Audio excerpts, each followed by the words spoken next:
Third down and 20. All right. Now that we're done with the mock, lengthy little mock, we're gonna have a little bit of fun on this new segment. We're gonna be doing the head coaching stock market. That's what we're calling it. Basically, what we're gonna be doing, we've separated all of the coaches into tiers, and tiers like along the stock market kind of a thing. So we have blue chip coaches, mid-tier coaches, and penny stock coaches. Okay. So that's how we're going to do it. And what we're going to be doing is we are going to be buying 2 from each tier and shorting 2 from each tier. So Steed, we will let you go first. Do you want to just do like 1-1, that kind of a thing? Yeah, we can do 1-1. All right. Steed, you go first. You got your pick. Are we starting in the penny? Yeah, we'll start with the penny stocks. All right. Penny stock first guy I'm buying into is my hometown. Well, not the hometown guy, but the new coach for the Falcons, Arthur Smith. I think this is a good pick because, he's already got the quarterback. He's got some decent draft capital coming into next season. He's had success in making Ryan Tannehill a top 10 quarterback in the league, playing like it, and he's had successful offenses before. And I just feel like for a Falcons team that needs a new revamped offensive look with an aging Matt Ryan, that he can give something like that. And it seems like he was able to hire a very good staff to follow him into Atlanta. And I like his demeanor. And I'm buying shares of Arthur Smith right now.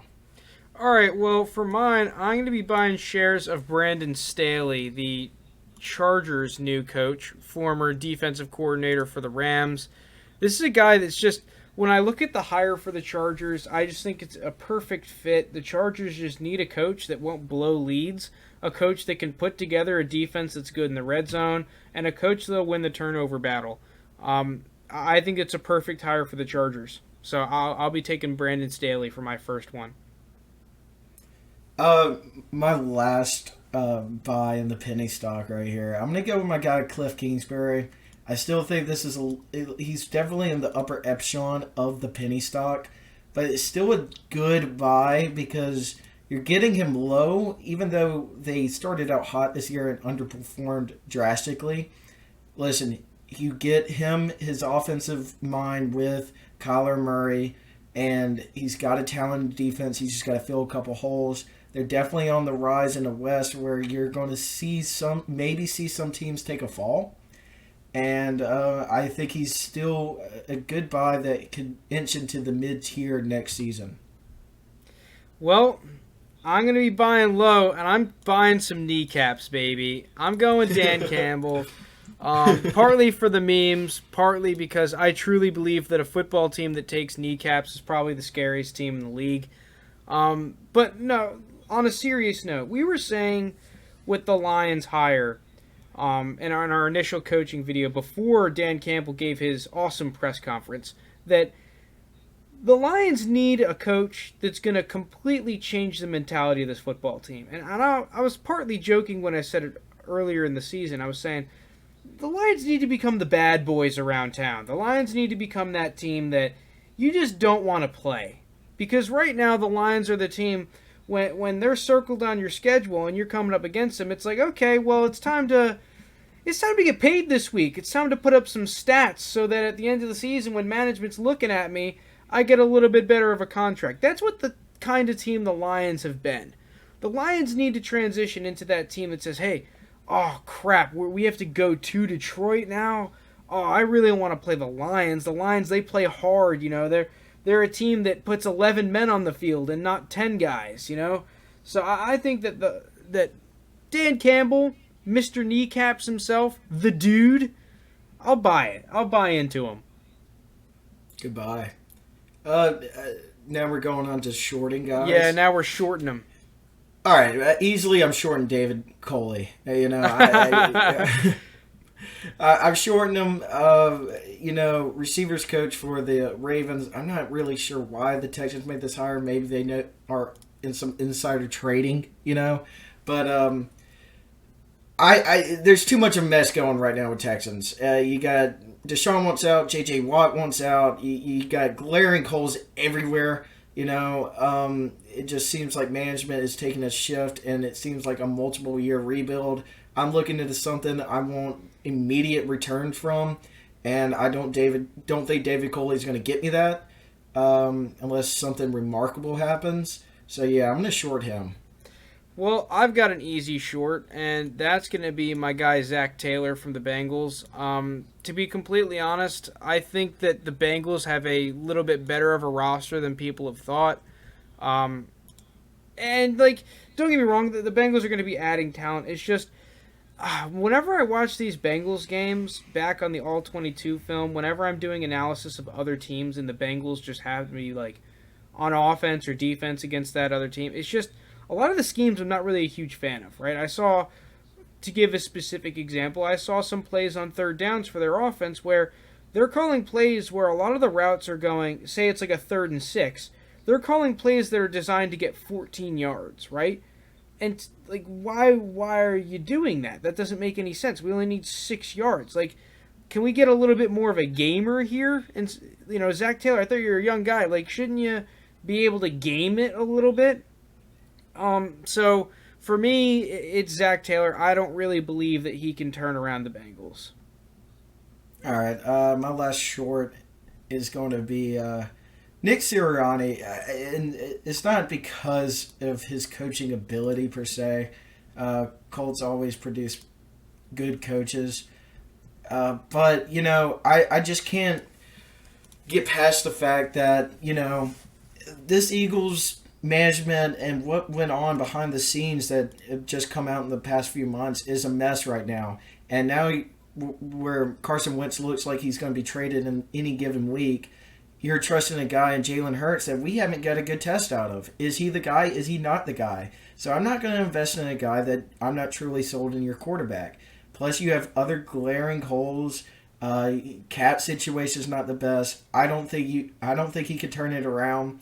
Even in a weak East, even though a couple teams are climbing, I'm going to short them. All right, let's move on into the mid-tier. My last short is Robert Saleh. It's more of a, there's no other guys left, so I kind of have to pick him. I guess, he's on the Jets, so he kind of has that going against him.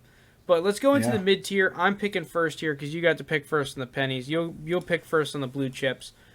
I'm going with my guy. I know you were targeting him, but I'm snatching him from you. I'm going with Matt Rule. This is a guy, I got to see him coach at the Senior Bowl, and my God, was there just a clear difference in the energy, the intensity, and just the overall mentality between his staff and him versus the Dolphins at the Senior Bowl. This is a guy that has had success to every single program he's been to.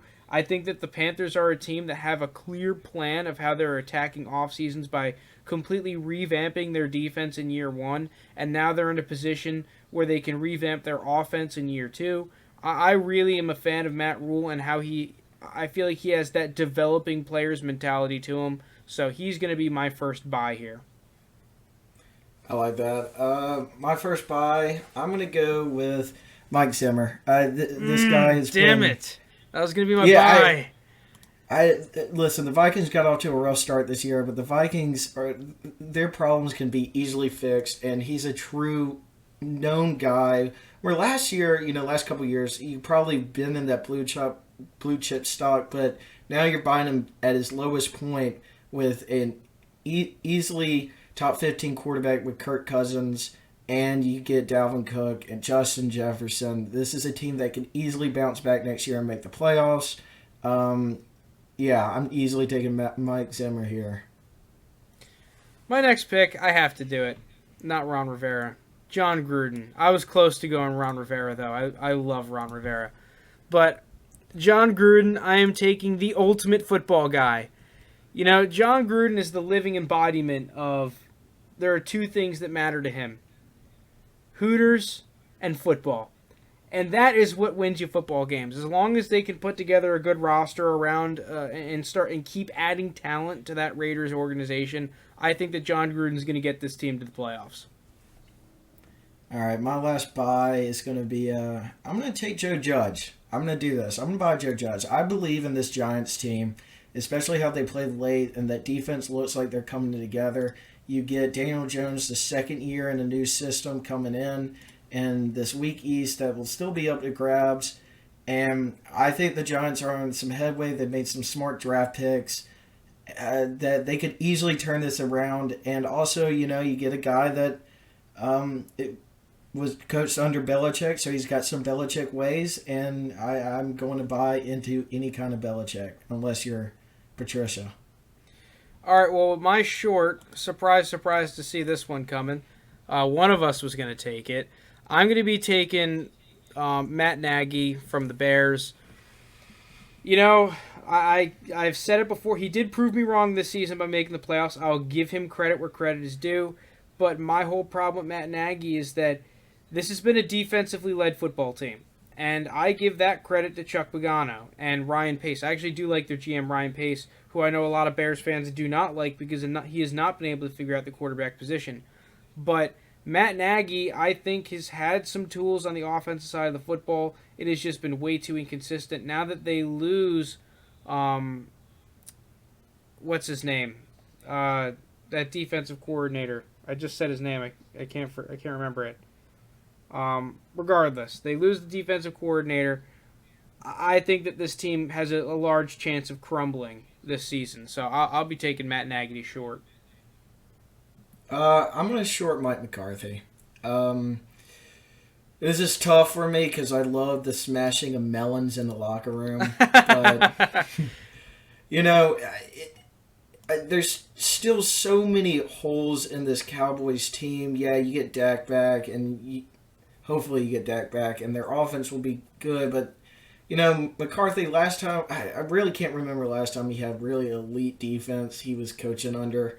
And I questioned the hire whenever the Cowboys did it. I'm still not a true believer in the hire, especially when you got teams like the football team and the Giants trending up in the right way. Two teams that beat you last year. I'm not buying into it. I'm going to short them. My last short, I like this guy too. I'm picking Vic Fangio. Yeah, I was going to do that. I really like Vic Fangio. The only problem is I think this is a classic example of a guy being a better coordinator than a head coach. You just look at a lot of the time management situations that he kind of screwed up for the Broncos. Just a lot of the inconsistencies from the Broncos. I like Vic Fangio as a coach. I think he's a football guy. I don't think he's a good head coach necessarily. So I'm going to be shorting him from the guys that are remaining. Yeah. Well, that was going to be my short. You took it from me. I'm going to short Urban Meyer. Yeah, it's tough for me, but I believe in Ron Rivera, and I think Bruce is. They're going to be fine there. Listen, Urban Meyer, you get the best quarterback talent of all time, pretty much, but I'm still not too sold on his duration of coaching in the NFL, and also just, I don't know if his coaching philosophies will... sometimes when you go from college to NFL, it's just a different game, and I don't know if those will coincide too well with Urban. Even though it's more of a player league, but I'm just going to have to short them because I like the other two guys a little more. All right, well, now we're moving into the blue chips. You're up first here, Steed. Who are you buying? You know what? Give me Shanahan. I'm going to go ahead and take Shanahan, take my guy. Easily my favorite offense scheme to watch run. He got boned with terrible injuries last year that prohibited the 49ers to be their elite selves. Yeah, they're losing a good bit on the defense this year, and they lose Salo, but I'm sure Shanahan can figure something out with that. The offense will be fine once he figures out the quarterback problem. Even if it's with Jimmy G, I'm still sure they can win games. I'm not giving up on Shanahan. I think he's a good buy, where you're going to give him more of a lower kind of buy in this blue chip, where he still can be an elite name. I'm going to buy Andy Reid. I'm doing it. It's just, the situation that he's in. You know, if you're buying a blue chip stock, you're just looking for nice sustain. Even though they got crushed in the Super Bowl, like, you got Patrick Mahomes, you got an insanely talented team. I'll take Andy Reid. I think that he's just a guy that's not going to go bust. Yeah. And I'm going to do that with my next pick. I'm just going to take Belichick. I was thinking about it. You know, again, a guy last year had a lot of opt-outs due to COVID. They were still went 7-9 with Cam Newton, who threw for... Dak Prescott had more touchdowns than Cam Newton through 5 games, you know. Once he gets his quarterback, gets his guy, this team will be just fine. Still got Josh McDaniels. They're bulling there. I'll easily take Belichick here. I'm just, you know, give me the GOAT.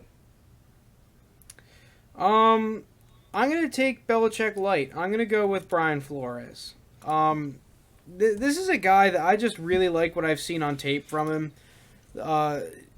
Everyone likes to compare these former coaches to Belichick and saying, oh, well, you can't try to be a copy of Belichick. Yeah, you don't want to be an exact copy of Belichick, but that doesn't mean you can't do things that Belichick did very well, right? And I think that Brian Flores is the one guy that's really learned from Belichick in how to use players very effectively, right?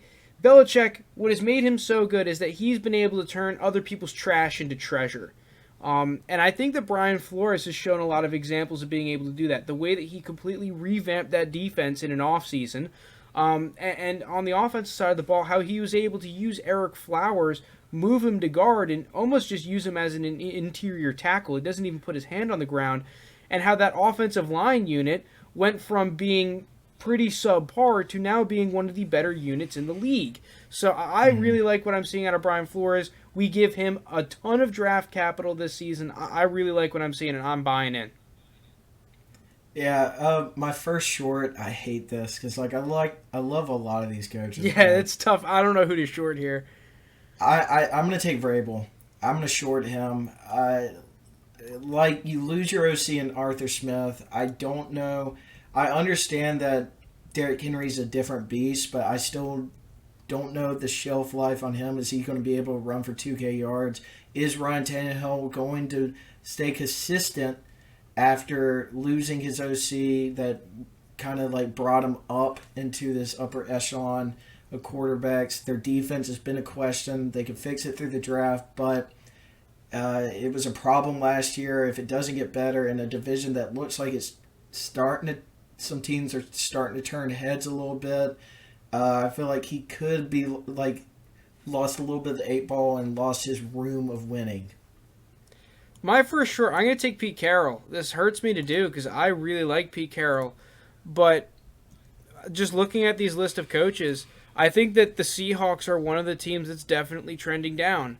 Russell Wilson has just come out and said that he's really pissed off, so now you have a disgruntled Russell Wilson. The defense has just kind of been slowly deteriorating. They've traded away a lot of their draft capital, and yes, they have gotten good players, and I did that segment about the Rams getting good players, but when I look at it, I'd much rather have a Jalen Ramsey than a Jamal Adams. So even though I do really love Pete Carroll, you got to short someone. It's part of the segment, and I just think the Seahawks, of all these great coaches, they're the team that's kind of trending down the most.